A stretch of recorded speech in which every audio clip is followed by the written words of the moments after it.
嗨，大家好，我是西西的妈妈。好多朋友说喜欢我家的冰箱收纳，今天就来给大家分享整理冰箱的小神器，让你轻松搞定冰箱收纳，告别脏乱和异味。快来一起看看吧！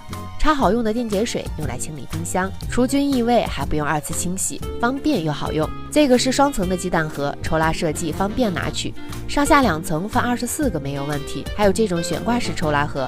卡扣的设计可以随便变换分隔空间，悬挂收纳又可以很好的提升空间利用。这个是带把手的亚克力收纳盒，37厘米的长度可以很好的把冰箱深度的空间利用上，抽拉拿取也方便。它还有一个高一点的款式，我用来存放早餐能用到的一些食物，放在里面，长度直达冰箱深处。这个保鲜盒有大小2个尺寸，它是可以卡扣叠加使用的，冷藏冷冻洗碗机里都没有问题。你可以根据冰箱高度随意叠加使用，各种食物的存放都可以用它来解决。垫上厨房纸巾是为了吸收多余水分，防止食物腐烂，延长保存。这个也是大小2种容量的保鲜盒，冷藏冷冻、微波炉和洗碗机都能适应。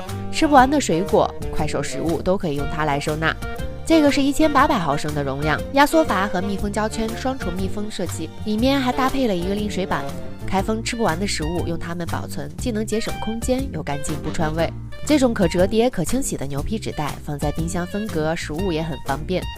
还有这2款调料瓶，我用来分装一些开包未吃完的酱料，2款开口不同，瓶身都很柔软，挤压出来的纹路也很好看。这些大小不同的梅森瓶也很漂亮，2元左右的亲民价格，装什么都好看，密封性也很好，还可以拿它当饮料杯，随便放点什么，这颜值不好看吗？这2个小小的卡扣收纳盒，特别适合放这种小的外卖料包，偶尔食用的芥末酱也有了归处，卡在冰箱门档处刚刚好。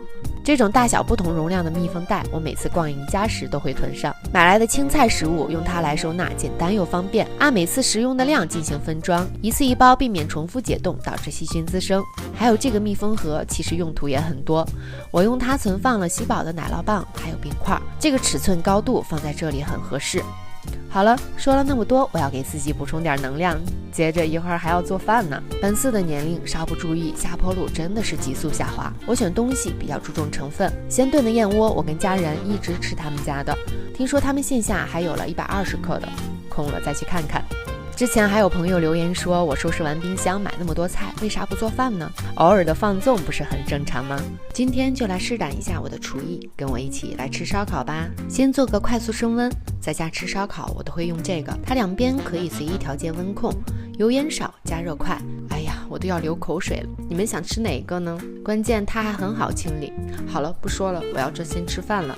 如果你觉得有用，可以点赞收藏慢慢看，更多生活好物大家可以翻看我的往期视频。我是西西的妈妈，下期见，拜拜。